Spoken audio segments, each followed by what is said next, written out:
Everardo Murillo dirigió el FOREC después del terremoto del eje cafetero, estuvo frente a Colombia Humanitaria, participó en procesos de reconstrucción como el de Providencia, viene de asesorar precisamente al gobernador de La Guaira en Venezuela y actualmente asesora al gobernador de Córdoba, Erasmo Zuleta, en emergencias, inundaciones y catástrofes. Everardo, bienvenido a 6 AM Caracol. A mí me da mucho gusto volver a saludarlo. Usted conoce lo que ocurre después de que la tierra se mueve con esta magnitud. ¿Qué es lo primero que Colombia tiene que hacer hoy para salvar vidas y atender de una manera correcta a las familias afectadas? Pues muchas gracias, Michelle. Qué bueno volver a escucharla y como dice Julio, que te conocía ya en el proceso de recuperación por el idiota en Providencia, tú que desde allá ayudaste mucho en un proceso. Y Julio, en lo que lo he escuchado ahora recientemente hablando con distintas fundaciones y empresas que quieren construir, pues señala un poco el camino. Y es que yo uso siempre esta frase, y es que solidaridad empieza con sol y el sol sale todos los días, así uno no lo vea. Tener la posibilidad de esta cantidad de comunidad que hemos visto en las redes sociales, todos a una, no importa si no saben, no importa si tienen o no hambre, no importa si tienen o no sed, no importa si durmieron, ayudando a mover un escombro. Lo que hay que hacer es estar ahí al lado de ellos, quienes los que saben hacer eso, lo más rápido posible, porque en este momento se trata de salvar vidas. Todo lo demás se va a ir haciendo, todo lo demás, el mundo, Michelle, como tú ya sabes, se inventó la ingeniería de construcción de obras, o públicas o privadas. El mundo ha avanzado en eso. Lo que todavía nos falta desarrollar mucho más es conciencia social. Cómo se construye ciudadanía a partir de un proceso tan doloroso como este, tan difícil como este, porque no solamente se pierden vidas, sino recuerdos, esperanzas, volver a construir una posibilidad de vida. Así que yo celebro mucho que ustedes estén promoviendo la posibilidad de que exista un mecanismo que le permita al gobierno, a este gobierno, que siempre a los gobiernos les toca una emergencia, y le toca precisamente al presidente Abelardo, el señor vicepresidente, en sus primeras horas de trabajo. Y esto va a poner una dimensión a todo el gobierno, como ya lo hemos visto. Yo realmente ayer, hasta anoche tarde, vi la presencia de la señora primera dama y a la esposa del señor vicepresidente trabajando en Pereira. Y al señor presidente metido en esto y a todo el gobierno. Al lado de esas personas que están recogiendo escombros, acompañando a los alcaldes y gobernadores. Eso es el principal proceso de que el sol sale todos los días, porque son los que tienen la capacidad de decidir lo que se requiere en esos momentos. Creo que estamos ante una gran oportunidad para ver que este proceso va a salir adelante, porque hemos estado en tragedias peores. Permítanme simplemente mencionar La Guaira, que estaba allí ayudando. Fueron 900 edificios que se derrumbaron, más la cantidad de construcción de bienes públicos que se perdieron. Esto comparado, pues es muy pequeño, pero el impacto para el país, el impacto para la economía, el impacto para la sociedad es enorme. Pues bien, Colombia ha tenido procesos más complejos desde el punto de vista de construcción de bienes y con modelos de gestión que pueden ser muy útiles en estos momentos. Que hay esperanza en la medida en que un gobierno como el que acabo de ver de este gobierno metido en estos problemas a fondo, ese es el principal activo para poder salir de esta crisis. Bueno, pero Everardo, sigo con su sol. Ya tenemos el sol, que es el compromiso, y la primera dama y la señora del vicepresidente, el presidente arremangado, están trabajando durísimo y el sol se ve grande, pero gerenciar esto requiere de experiencia. Y pues a ellos los cogió el terremoto 72 horas después de haberse posesionado. Para que ese sol se vea perfecto, pues falta usted. Si a usted lo llaman, ¿usted le jala? Gracias, Julio. Pues imagínese, si estoy haciéndolo hoy en Venezuela, no lo va a hacer cercano a mi gente, a mi corazón, que me duele en el alma.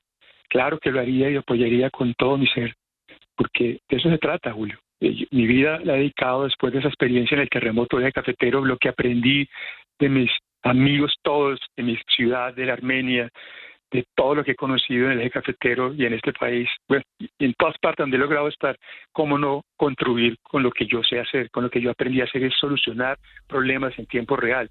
Porque aquí, Julio, usted lo ha manifestado en sus propias palabras. Aquí se requieren instrumentos rápidos para hacerlo bien y al lado de la gente para construir confianza. Por ejemplo, el terremoto del cafetero se llamó así. ¿Cómo se construye confianza cuando cantidad de recursos que van a aparecer la gente pueda tener la posibilidad de controlarlos? Sí, don Everardo, pero claro, estaba el gerente, estaba usted adelantando esta importante coordinación, pero tengo entendido que también había como una suerte de junta, había alguien más y otras personas de nombre muy importante acompañando esa administración del FOREC. Esa elección, ¿cómo se hizo? ¿De dónde salieron esos nombres? ¿Y cómo se conformó ese otro grupo de colombianos destacados? Primero, Juan Pablo, déjeme decir que me da una alegría volver a oírlo. Yo siempre lo escucho, pero que me está hablando y yo hablando con usted porque recuerdo muy bien en la época de Colombia Humanitaria, en el gobierno de Juan Manuel Santos, que usted trabajaba en los medios públicos, y las primeras entrevistas que me hicieron para hablar de el proceso de esa recuperación por el fenómeno que inundó a Colombia fue usted. Me alegra mucho volver a escucharlo. Mira, siempre hay alguien que tiene que mandarle señales que decía de confianza al país. El señor presidente Pastrana o el señor presidente Santos, que montaron infraestructuras paralelas controladas por el señor presidente y colocaron gente de una dimensión enorme que tuviera la posibilidad de hacerlo y de coordinar integralmente la intervención al lado de los ministerios, pero que supieran los ministerios o los señores ministros que no era de la manera tradicional para construir decisiones de política pública, sino al lado de los empresarios que lideran, que convocan y que deciden más rápido y que se den instrumentos parecidos a la manera como ellos convocan. Pues había un consejo directivo en ambas situaciones. En el caso del terremoto del eje cafetero lo presidió el gran hombre, mi gran amigo y mentor Luis Carlos Villegas, que le mando un abrazo solidario. Tuve tiempo de hablar con él, que también tuvo grandes estragos en su casa, pero su familia está bien. En el caso de Colombia Humanitaria fue el gran hombre antioqueño Jorge Londoño, y ellos comandaban una nave, y es política pública, recursos públicos y cómo se hace una recuperación en tiempo real al lado de toda la sociedad. Y aquí es una cosa, y permítame el ejemplo. Señor gobernador de Córdoba, ese gran líder de Colombia, que yo le agradezco mucho que me haya permitido estar allá 5 meses ayudando en la recuperación del Frente Frío. Allá él hizo una experiencia de crear un modelo de gobernanza que es muy similar al que ustedes han venido manifestando. Es un comité que preside el señor gobernador, y él escogió, permítanme le cuento, él escogió a un señor, increíblemente, al señor vicepresidente hoy, José Manuel Restrepo, estaba en esa comisión conmigo y empresarios de la región para presidir la recuperación rápidamente al lado del sector privado. Y segundo, a la sociedad civil. Ustedes han visto cómo aparecen todas las organizaciones de las fundaciones empresariales, todos los empresarios que van a empezar a participar, inclusive sin que les mencionen, más todos la posibilidad de juntar en un vehículo de impacto colectivo.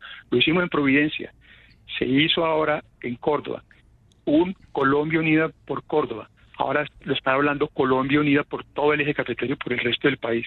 Hay maneras de hacerlo en la medida en que se junten procesos de esta naturaleza, se pueda coordinar al lado del señor presidente, o en este caso, que escucho que va a ser la primera dama, para poder hacer una intervención de manera integral y rápida.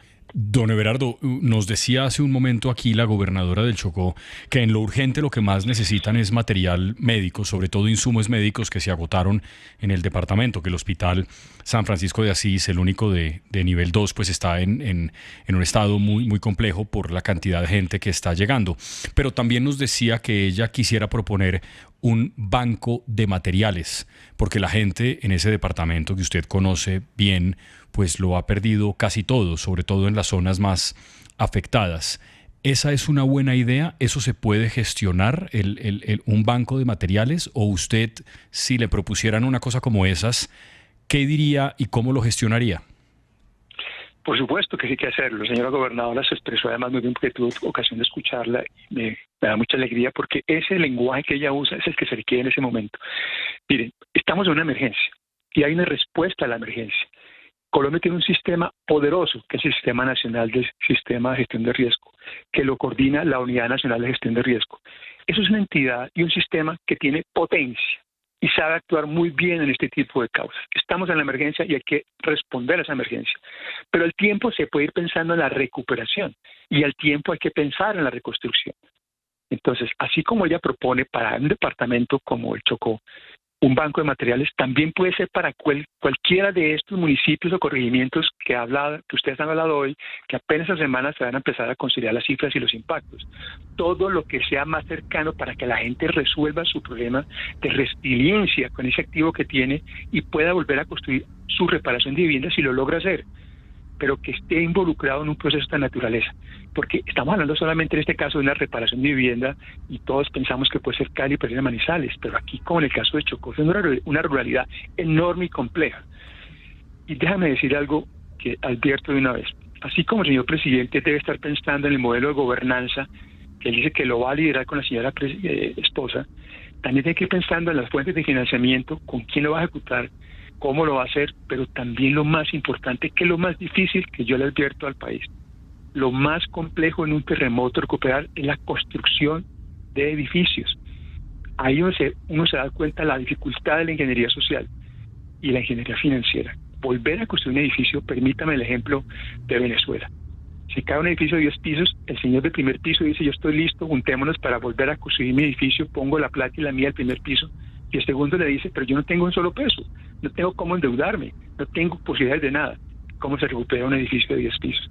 ¿Con qué modelo? ¿Es el mismo? Ese hueco que quedó una vez esté recuperado los escombros, ¿cómo se vuelve a construir? Ahí hay que meter una ingeniería enorme. Luego, una segunda observación. Hay muchos damnificados que son estos que ustedes están hablando, que las redes sociales nos muestran, pero existen los afectados, los que no les pasó nada, pero al frente de su casa vieron que se cayó un edificio, pero su economía se paralizó, no pueden salir, no pueden comprar, son afectados. Empieza uno a resolver este asunto y se da cuenta que también requieren otro tipo de apoyos. Y esos damnificados que uno cree en este terremoto, que solamente son la gente más vulnerable por la pobreza, ¿no? Aquí hay damnificados de ingeniería, de ingresos altos, que requieren un acompañamiento también, porque no solamente mental, sino apoyo económico, de ayuda alimentaria, los famosos pobres vergonzantes, que no tienen esas habilidades políticas desarrolladas para ir a reclamar o exigir un mercado, y aquí ir a buscarlos y acompañarlos, porque aquí pueden pasar procesos muy complejos, y se requiere entonces ingeniería social, que es acompañamiento permanente a esta población. Everardo, algo que aprendimos en Providencia era la acción sin daño. En este momento la gente está volcada a querer ayudar, pero no sabe por dónde empezar, y esa es la pregunta que escuchamos desde ayer. ¿Cómo puede la gente del común ayudar sin llegar a convertirse en un problema adicional? Y por otro lado, en ese acompañamiento, y sabemos que los procesos de recuperación no son inmediatos, lo vivimos en las islas. Después de 6 meses se requería en ese momento y todavía un acompañamiento del tejido social y la reconstrucción de ese tejido social, que es un acompañamiento psicológico. ¿Cómo explicarle a la gente y sobre todo cómo hacer esa asesoría no solamente al gobierno, sino a esas otras entidades no gubernamentales que se van a añadir seguramente a esta reconstrucción, para que eso que tuvimos en el pasado, esos errores, no se vuelvan a repetir? Sí, Michelle, tú lo conoces bien porque estuviste allí y además lo expresas muy bien en la posibilidad de una ruta positiva. Mira, dije al principio, cómo el gobierno, como lo está haciendo, que yo celebro con mucha alegría, está al lado de esas personas que están haciendo una acción. Cada día la hacen con daño porque no son expertos, pero al lado de ellos tienen que tener unos activos que le ayuden a recuperar mientras llega el que sabe. La unidad de riesgo tiene unos grupos élites y este país tiene formado eso en el mundo de grupos de rescate. Y seguramente, como escuché o leí muy temprano al señor canciller diciendo que el mundo le está aportando mucho y seguramente van a llegar muchos grupos de rescate. Ahora lo que se quiere es recuperar vidas. Llegan esos grupos y la gente se va retirando y lo que va pasando es agua a esos grupos de rescate. Hoy lo que requieren estos ciudadanos es estar al lado de la gente del gobierno, como lo están haciendo. A esa gente proveyéndole una pala, un almuerzo, un acompañamiento, lo están haciendo. Pero llegan los que saben hacer y se van retirando.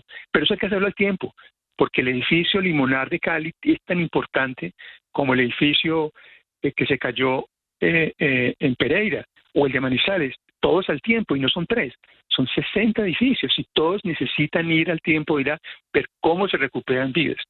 Luego viene el tiempo, pero el tiempo están pensando, ahí hay un PMU, están todas las entidades regionales que tienen una capacidad de actuar enorme, cómo van resolviendo los escombros, dónde van pensando cuando los retiren, cómo los van a retirar, dónde los van a colocar que no haga un daño ambiental.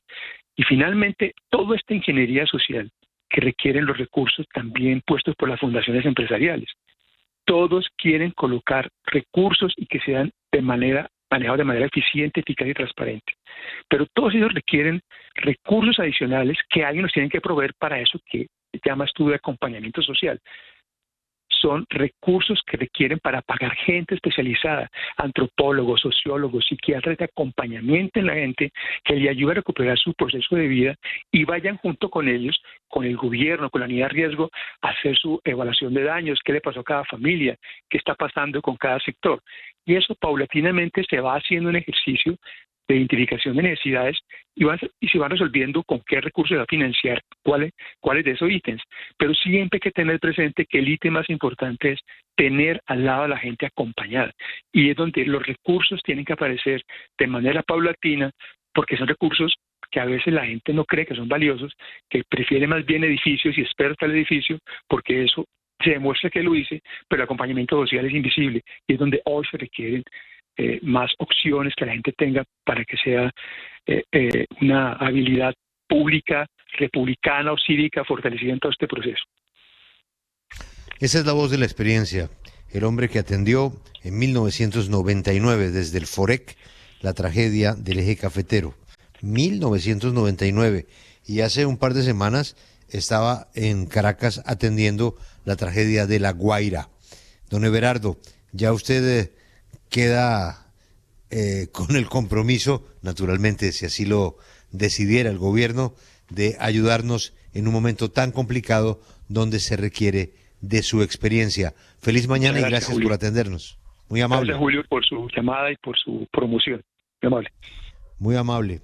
Bueno, Michelle, también usted por su experiencia con Providencia en cualquier momento la van a llamar, así es de que preparada, ¿no? Aquí estoy, Julio, preparada. La verdad es que sí hay mucha similitud en las emergencias, sobre todo en las primeras semanas, los primeros meses. Las etapas de las emergencias son exactamente las mismas. Y yo creo que lo bueno de haber pasado por una es que aprende uno de los errores, y qué mejor que una persona como Everardo que pueda, de verdad, asesorar al gobierno y liderar pues esta tragedia.